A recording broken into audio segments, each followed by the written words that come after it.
Sandy Walsh kaget saat gabung Yokohama F. Marinos. Kevin Dix mengaku pilih jadi WNI dengan sepenuh hati. Keberuntungan di timnas Indonesia berkat Australia sedang dibadai cedera. Sebelum lanjut, subscribe dulu dong guys. Kevin Dix mengaku pilih jadi WNI dengan sepenuh hati. Kevin Dix memastikan pilihannya menjadi WNI dan membela timnas Indonesia diambil dengan sepenuh hati. Keputusan itu menjadi momen yang tak akan dilupakannya seumur hidup. Dix mengutarakan hal itu dalam sebuah cuplikan video dokumenter yang diproduksi unit usaha FC Copenhagen, FCK Media. Film dokumenter tersebut nantinya akan berisikan perjalanan karir bek berusia 28 tahun itu.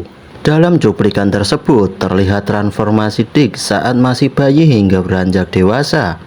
Terselip juga foto sang pemain bersama kakek neneknya yang berasal dari Indonesia. Saya besar di sebuah desa kecil di Belanda bernama Vassen. Kakek serta nenek saya lahir di Indonesia, kata Dix dalam cuplikan video yang diunggah Instagram resmi FC Copenhagen.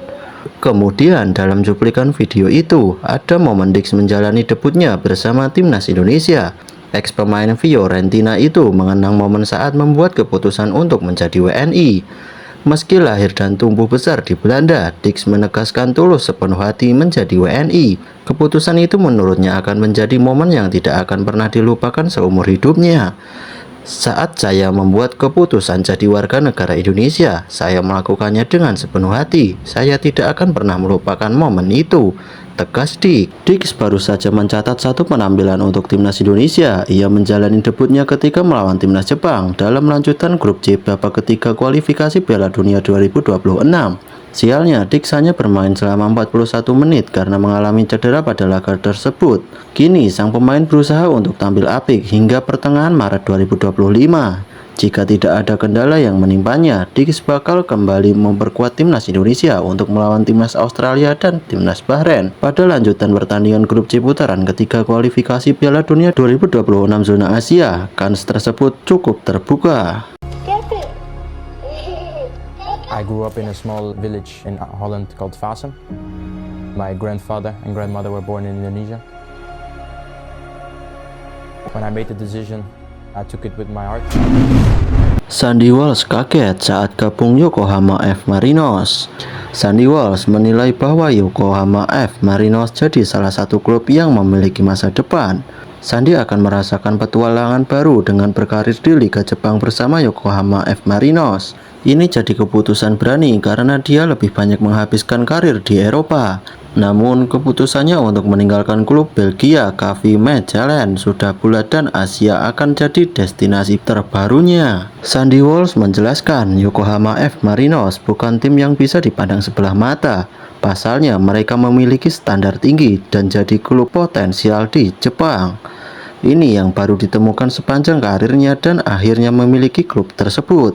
Saya sudah tahu bahwa Marinos adalah klub papan atas di Jepang, tetapi mata saya baru saja terbuka sekali lagi. Semua yang ada di sini memiliki standar yang sangat tinggi.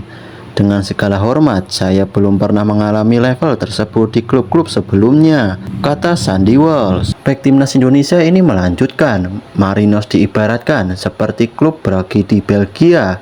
Mereka memiliki sejarah panjang dan sempat menjadi salah satu tim yang memiliki banyak gelar.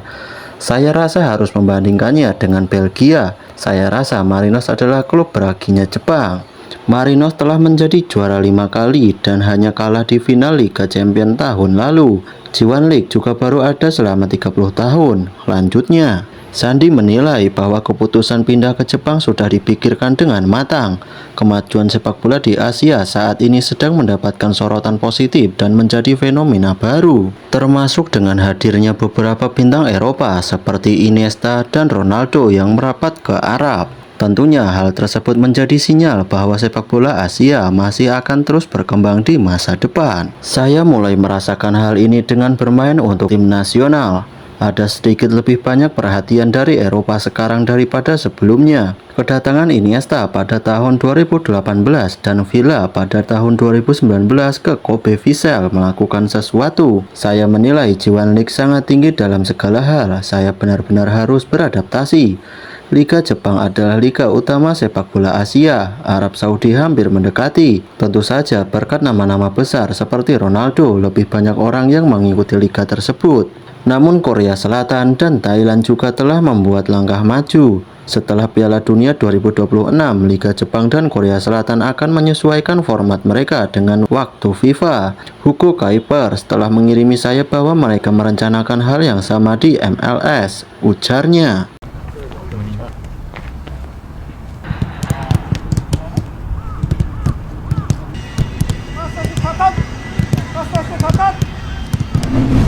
Keberuntungan di timnas Indonesia berkat Australia sedang dibadai cedera jelang kualifikasi Piala Dunia 2026. Timnas Indonesia dinilai beruntung menjelang laga melawan Australia pada lanjutan ronde ketiga kualifikasi Piala Dunia 2026. Kubu Australia dihadapkan pada situasi badai cedera. Timnas Indonesia dijadwalkan bertamu ke markas Australia di Stadion Allianz Sydney pada 20 Maret 2025. Laga ini merupakan matchday ke-7 grup C putaran ketiga kualifikasi Piala Dunia 2026 zona Asia. Namun kabar terkini yang beredar di negeri Kanguru, Socceroos dihantam badai cedera. Sedikitnya 7 pemain mereka terancam absen pada laga krusial nanti, membuat pelatih Tony Popovic bakal pusing 7 keliling. Media Vietnam, Soha, mengikuti menggambarkan betapa beruntungnya timnas Indonesia menyambut laga di Australia karena keuntungan besar yang akan dimiliki tim Garuda Nusantara. Menurut informasi terkini, pelatih Patrick Kluivert baru saja mendapat kabar gembira ketika tim Australia kemungkinan besar akan menghadapi krisis kekuatan pada laga mendatang karena sebanyak 7 pemain kunci mengalami cedera serius dan diragukan bermain pada 20 Maret mendatang. 7 pemain tim Australia yang cedera antara lain Kusini Yengi, Thomas Deng, Harry Souttar, Jordan Bosch, Connor Metcalf, Nestori Irankunda, Alessandro Circati. Harry Souttar, pemain andalan bertinggi badan 198 cm yang bermain 36 pertandingan untuk timnas Australia, dipastikan absen pada laga melawan Indonesia karena tidak bisa pulih tepat waktu. Sementara itu, wajah-wajah lainnya merupakan pemain yang sangat penting bagi Australia dalam beberapa tahun terakhir. Jika bintang-bintang tersebut absen pada laga melawan Indonesia, Australia tentu akan mendapat tantangan besar meski bermain di kandang sendiri. Sebaliknya, tim asuhan pelatih Kluivert akan memanfaatkan kesempatan mendulang poin, memantapkan keunggulan dalam perebutan tiket ke babak playoff saat bersaing dengan lawan seperti Bahrain dan Cina, tulis Soha. Saat ini, secara klasemen tim Indonesia berada di peringkat ketiga grup C dengan perolehan 6 poin dari 6 pertandingan. Hanya tertinggal 1 poin dari tim kedua Australia. Dari 3 grup babak ketiga kualifikasi Piala Dunia 2026, grup C menjadi paling sengit dan kompetitif.